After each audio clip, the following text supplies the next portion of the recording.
par rapport à eux toujours vivre le bien tu fils bilile le kamalo bana ebele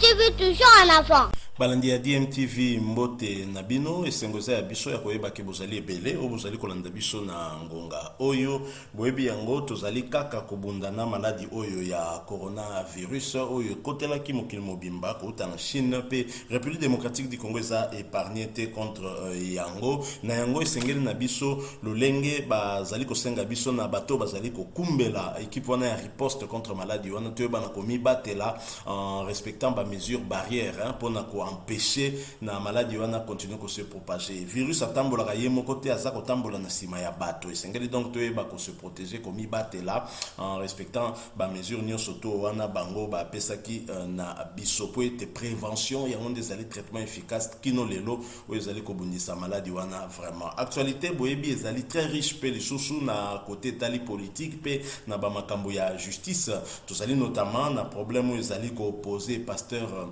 Mukona mokonzi ya ba église ACK nyonso tu na mwasi oyo na kombo ya Ti Ebola oyo azalaki mwasi ya moko ya ba collaborateur na ye feuilleton wana ezali toujours comme na biso ba épisode ya sika tozali ko vanda tozomona ke ba épisode ya sika ezali toujours ka kobima par rapport ya likambo oyo wana na yango esengi na biso lokola ba épisode ezali kobima ebele to komi troublé public opinion a komi troublé ça lisusu koyeba te vérité ezali wapi na yango esengeli na biso to meka pe ko analyser na ba contour nyonso tu ya affaire oyo po oya kopesa mutu songolo raison nzoka ezaki nango pe lokuta oya kopesa mutu boetor nzoka zalaki na raison alors biso tout ça ko analyser par rapport ya ba élément nyonso tu eza ko comme na biso chaque jour neti na oyo tozali komona par exemple que madame wana mami to mimi tozoyeba te na moment que ko porter plainte avocat na zobenga e mami na makambo susu mimi pardon na makambo susu mami bon bref comme vous avez mettre biso surtout d'accord ça li Chibola je préfère to benga ye madame Chibola alors ye madame Chibola tozomona ke na ba vidéo za pe d'abord ko bimana no ebele parce que pasteur moko natanga le kaka na émission boso na politique alobaki ke yo mona wapi muto ko filmer longine zomona na te en fait de compte longue monani masuba et monani donc makambo mingi madame wana alobaki tozomona ke kokisami peme et loko mususu ezoka misabiso ezali comment c'est possible que yemoko muto azali ko affirmer que makambo wana ezaki lolenge wana yemoko lisusu aya ko wangana toute relation azalaki nango avec Mukona tozali ko mituna finalement est-ce que qui est derrière elle et tuna faire qui est derrière toi donc est-ce que ezali na bateau finalement bazali simana ete na likambo bazali ko financer ye pona à mettre Mukona en difficulté pour poursuivre avec Pascal Mukona sachant que yemoko pe tozali ko mona kazali ko lela bampiaka depuis mobali ya kufi tout ça azole lampiaka na mbongo te d'ailleurs azali ko landa pe avec Mukona justement entre autres pour makambo wana est-ce que le faire pour piéger avec Pascal Mukona ezali te ke bato ça simanae parce que je rappelle que makambo wana surtout eko bima na moment oyo pasteur Mukona éveil patriotique ye makasi toki makasi pe ezali ko sala ke ye akoka ko kobongisa plainte na yo azali ko linga ko adresser contre ancien chef de l'état Joseph Kabila donc soki totali parce que hypothèse oyo ça toujours réfléchir toujours raisonner ozomona que même na ba image yango ye moko abimisi à aucun moment tozomona penza que eza na situation moko mutu aza ko boya que mutu aza menacé azolenga azobanga azoboya même na image tomoni ya masuba ozomona que apesi sachet ya masuba ye ba pesi papier mouchoir apangosi tozomona que otali mo longo zo sentir inquiétude aux sentir on dirait longue moto a peut préparer na événement oyo kolanda oyo koya sima wana yango tozo mituna est-ce que attitude na yo wana ezalaki quasiment bas signe y a affection pour la kisake mutu une personne familière ou ba mesana na bango peut-être que azalaki tout simplement likango naye ya za kolobela likambo ya revolver que zalaki sous menace ya munduki nde asalaki makambo wana sous menace nini zo prouver qu'effectivement zalaki menacé na moment wana ndenga zoloba pe et que évêque wana zalaki nde makango na été depuis mobali na zalaki ki azaki ko tromper mobali na été. Ce sont des questions que nous nous posons parce que tant toujours dans la même déroulement il y a ba vidéo en gros il y a ba acte en ndenge leki il y a quand même matière à se poser des questions, d'autant que il est accueilli ko porter plainte en qualité à veuve. Bon on a évité est-ce que veuve ezali qualité au ba pesi na mwasi nyo surtout abima ki na moto to qualité au ba pesi kaka na mwasi o ya reconnaissance officiellement veut dire akenda ko bala na famille pe akenda ki na l'état pour l'état e balibala wana parce que visiblement madame Chibola to benga madame pour la valeur ya bo maman parce que nous avons la confirmation qu'elle était mariée est-ce que yé asalaki marié na Kancha na papa Kancha est-ce que bazalaki marié visiblement non ce que se référait na ba révélation utiko salama d'une dame au nom de Julienne Kapinga Kancha qui oya lobi na biso ki ya zali fille aînée ya papa Kancha oya kufaki wana donc ba image yeli sous makasi je vous propose bolanda enanu attentivement na simatozo zonga pour que to continuer liso na biso tozali nango lelo. Je rappelle que bozolanda DMTV chaîne YouTube na bino soki oza déjà abonné merci so oza nan abonné te cliquer au comme abonné ko bosa na cloche te juste à droite ou cliquer pe wana comme notifier na ba prochaine vidéo to mettre en ligne bolanda e tozo zonga pona ko continuer pour conclure analyse na biso à lelo à tout de suite. J'espère avant que tu n'as loba, muto nyon so ayebi ngai, amoni eloni ya Kancha, epa na ngai. Ngai nde mwana ya Kancha ya mwasi ya liboso. Naza na pasi ya makasi. Kotala musalo papa na nga sala na vie. Lelo oya komi humilié sur base ya mwasi moko quelconque soit disant zaki mwasi ya papa na biso na basai na nzambe na ebite na ndenge ya église soki musai na nzambe akokoza na basi mibale ngai naza mwana ya Kancha wa Milongo mwasi na ye kombo na ye so na kumanda Marlène mwana na ye ya liboso Milongo Kancha Stéphorien ngai Kapinga Kancha Julienne moi Vidi Kancha David Kapena Kancha Benjamin Muzinga Kancha Virka oh la mama Muswamba Kancha Bernadette Kataku Kancha Grace Kancha wa Kancha Joanna soit disant papa na biso abotaki na mwana na biso azama kila ya papa na ngai nakoki jamais koboya et jamais ko négliger mais soki likambo ezali photo solola na ndenge ya famille en tant que ngai naza ene ndenge nazalaka na ba o mususu ndenge pe na kozala na ye papa na biso akufi atikeli biso lopango moko oyo azokufa na monoko ne azolela bana na nga natikeli bino oyo bijou na bino yango oyo fo bobatela atikeli biso lopango moko eya buto ya moi lopango wana ndi eza mpona biso melelo oyo na bino bamama oyo bozwa non place na mama na ngai oyo anyokwami vine ya mobimba na mobali lelo jeune fille moko abima alobaki no lopango wana eza ya ye mpona baintere ya ye na mwana ya ye ata bino moko okosangana likambo ya biso Ba maman, tolo ba mokili bozala ta la place na biso. Soki ata tokoperde eza problème te eza vie. Mais Nzambe akota likambo ya biso. Nzambe akota likambo ya biso. Pona nini tina niveau oyo ya humiliation ya boy.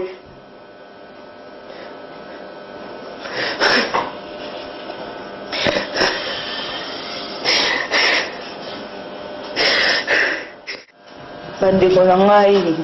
ko comprendre ngai pasi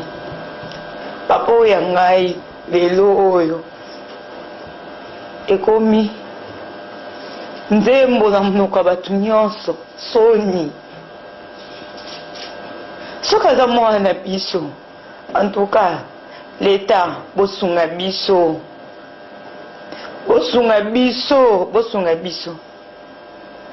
parce que na mutema oyo ya mama oyo tina niveau ya koemilie oyo azoprétendre soi-disant azalaki mobali na ye c'est que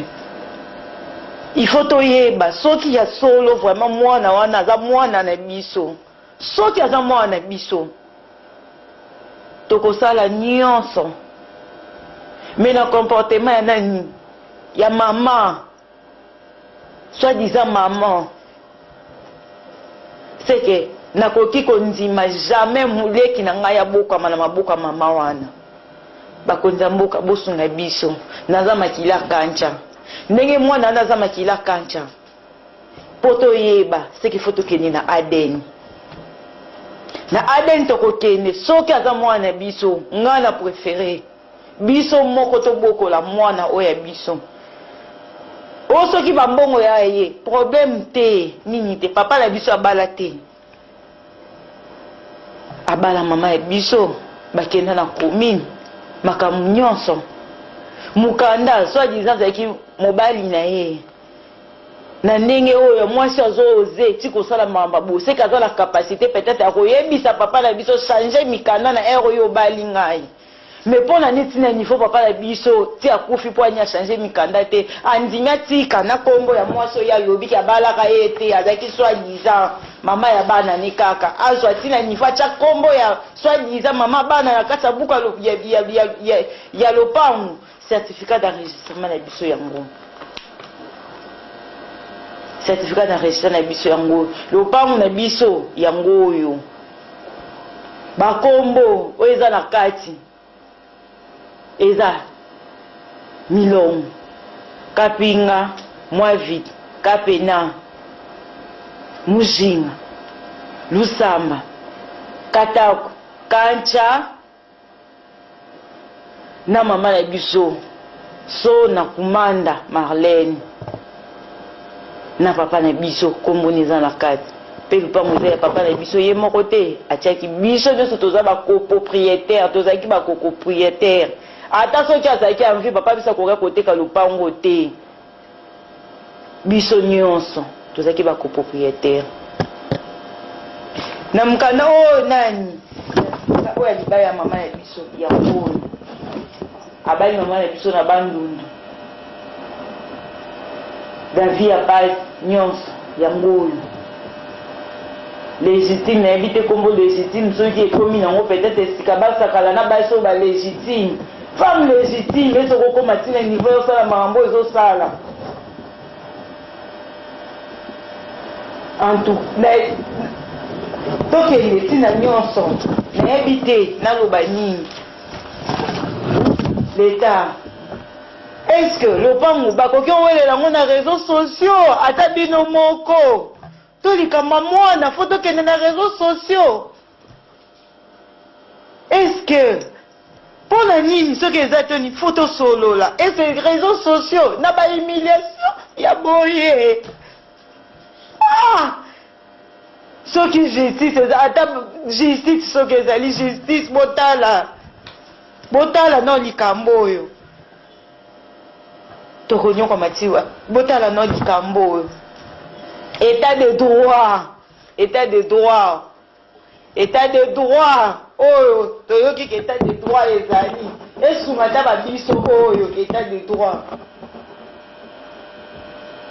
ata biso te botala ta veve botala ta veve botala ta veve nayebi te na baningo ya ngai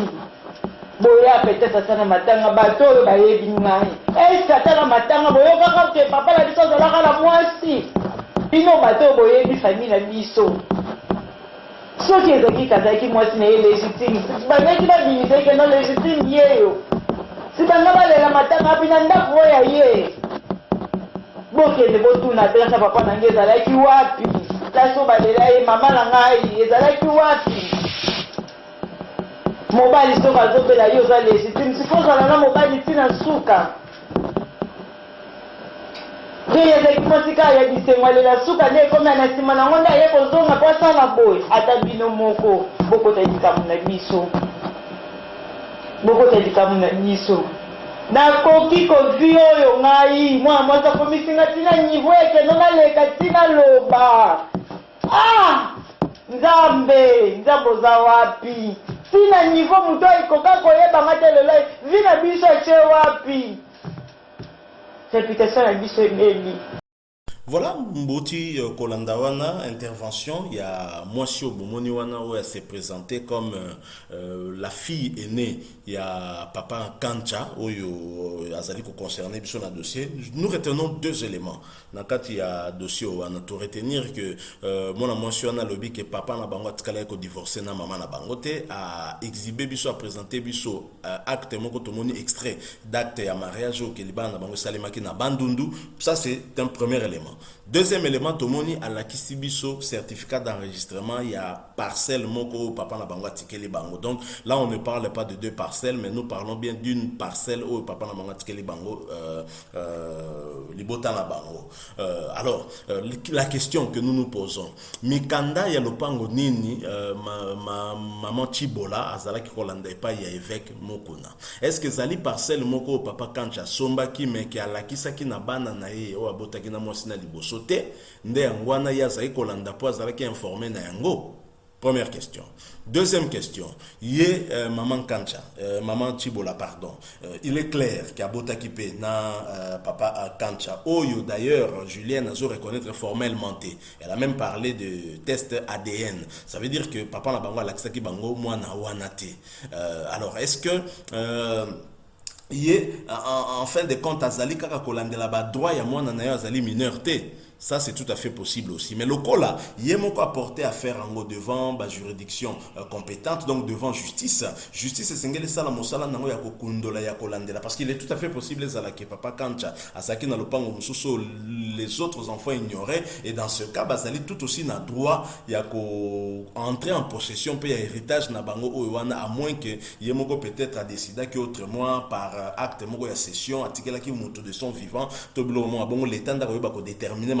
surtout. Donc mais na stade actuel visiblement surtout landi ba élément mibale na ba élément mususu il y a eu des contradictions par rapport ya makambo yemoka lobaki na ba élément mususu à lobby nous commençons à avoir des doutes sur bonne foi na IEPS que finalement azalaka na epe likangote ya mukuna oyo du vivant ya mobile na ce sont des questions que nous nous posons. Nous parlons mobile pas en termes ya mobile ndenge l'état zolo ba mobile na ndenge to lobaka na kin awata makango mobile kaka. Donc voilà des questions que tozali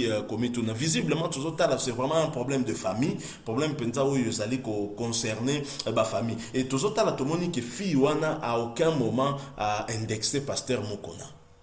Pour quelle raison? Parce que de l'autre côté, Azo indexé Ming Mukuna, d'ailleurs Mukuna a fondé un rapport d'un héritage à Kancha. Mais pourquoi au Azali Mona ya liboso Azo indexé Mukuna te? Bizarre, c'est vraiment bizarre. Mais tu as vu que na ba vidéo na ba audio mususu Madame Chibola Salaki Azalaki Kolobaki Mukuna Bimaki même na ba na Kancha ya basi. Est-ce que ceci pourrait expliquer que Mona na ya liboso yo alobate? Et ça analyse kaka toujours réfléchir toujours raisonner toujours ngato me kokundola to e banano maman comme ça tout passe vérité cause à la wapi oya au côté là omoni aza faible nzoka obomba makambo do tala makambo et puis les sous to ko landa les sous nous ont proposé bino bolanda les sous boyebi ke ye pas za mutu ya média makasi nazo proposer bolandaye et comme ça tozonga bon to analyser parce que ça les sous révélation sur Maman Chibola bolandaye bon tozonga to clôturer analyse na biso à tout de suite.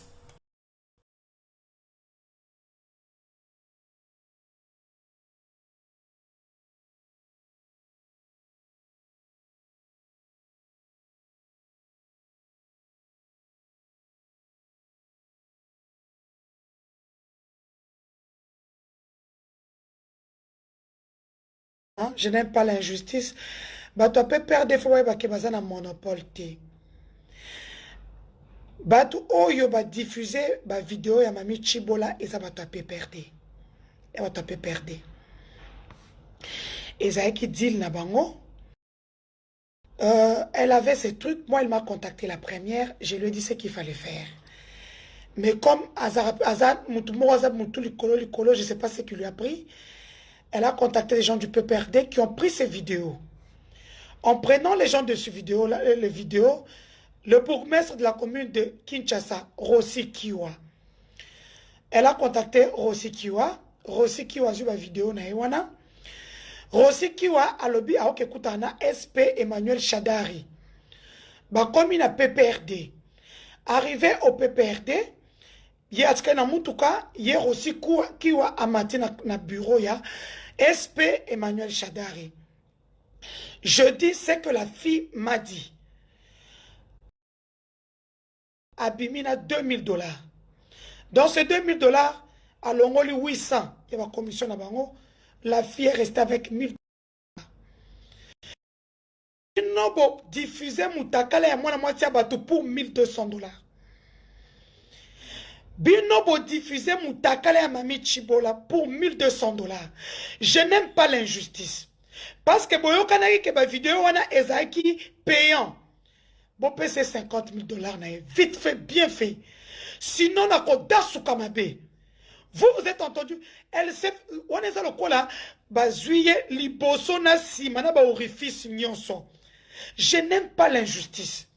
Vous êtes entendu? Elle a un problème. Vous avez un problème avec Mukuna. Boko qui était Akangi Bino Awa. La fille vous aide au prix de sa vie. Vous prenez les vidéos, vous les publiez. Vous les gens de PPRD, Rossi Kiwa, Claude Machala, je vous cite parce qu'elle vous cite dans ses propos.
Voilà, Bouti Kolanda, wana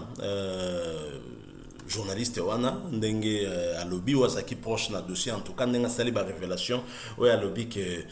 Chibola zaki contacté na batu ya PPRD pour la nuire na pasteur Mukuna bon yepé finalement toujours comprendre ça un peu na moi ba maloba ko changer mais to kende wana te to landana no ya alobi parce que ce to la talandi cheminement to déroulement makambo to so mona que moi concordance eza kozala to landi ba contradiction ya Chibola to landi pe sous intervention il y a fille aînée il y a papa Kancha et naye le sous a ekoloba a confirmé qu'effectivement complot nizalaki contre évêque Mukuna initié par batu à PPRD pour la nuire probablement ezalaki riposte contre yé à la suite il y a ba menace soit ça toujours l'ancien chef de l'état Joseph Kabila donc ba proposa ki na yé $50,000 pour kako réaliser mission wana mais sur les 50,000 ba pesier kaka 1,200 donc 2,000 ebimaki parce qu'il y a contacté ki yango Bogomese ya commune ya Kinshasa ndenge ya alobi wana pe na 2,000 wana Bogomese wana a meli sous 800 a pesier kaka 1,200 donc voilà quelqu'un qui s'expose comme ça pour na $1,200 ya pamba alors que ba proposer que 50,000 yango ya zako to intervenir zolo ba bosongi bo pesa 50,000 na yo bolaka ki c'est vraiment triste sur l'information nous c'est ça vrai et ça triste et d'ailleurs en suivant même la révélation même Yazostala je pense que le coup la justice est portée à faire on est commis na justice parce que la dame a porté plainte je pense que le ministère public na recherche la vérité et c'est même ba madame ou peut ba ko benga yeba entendre parce que quelque part ce qui bon le bas peut-être pour évêque qui vient d'apporter plainte ce qui évêque a porté plainte ça a beaucoup plus d'instance parce que en ce moment là puisque yé azako le bas qui vient d'appeler qui est ba idée le bas yango tolanda yango donc ça veut dire que quelque part azala qui co-auteur il y a eloko et salema qui wana donc en ce sens justice a koka ki koluka kolandela pe koluka koye ba sika wapi vérité ezali pour ko déterminer ba responsabilité par rapport à eux salemi est-ce que yé ba faire zo reprocher na pasteur Mukuna est-ce qu'ils allaient avérer est-ce que c'est vrai en suivant la fille de Kancha on aurait tendance à dire non mais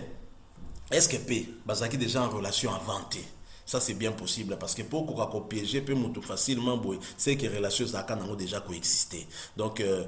moi déroulement makambango ndenge ki ba contradiction au lobby boya pour se rétracter bon bien sûr na mususu alobaye ka ezaki sous menace toujours azaki menacé à bande la vidéo bon loko la yemo ka zu courage ya ko mema affaire na justice ko yo alandela yango de fond en comble pour na ko yeba ko déterminer et sika wapi vérité penza ezali pe ba punir je rappelle que kufunda mutu ya liboso lingi kolobate koza na raison parce que mutu fundi azali tout aussi présumé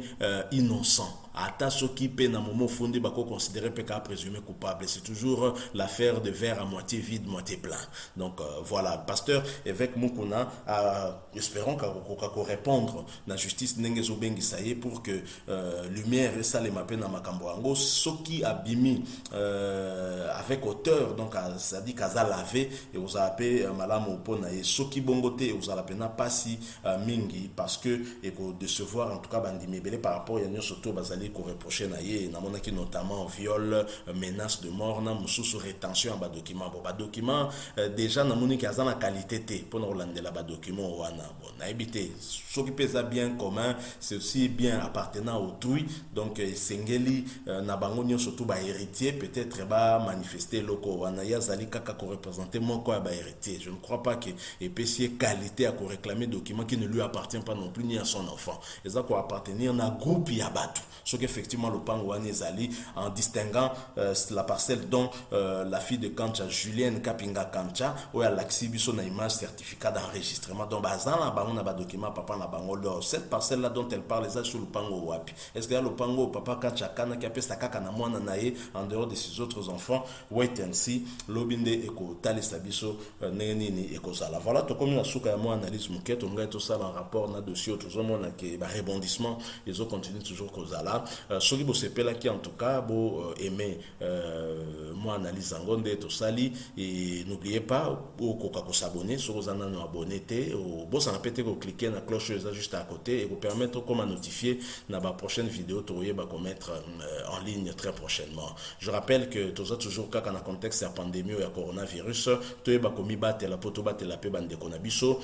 prévention ils allaient toujours plus efficace que tout autre médicament hein, parce que jusque là qui s'y pena ou ils ont homologué par tout le monde ils allaient donc prenons soin de nous. DMTV et Zaki Nesengo ya Solana Bino dimanche ya lelo le 10 mai et en espérant vous retrouver très prochainement.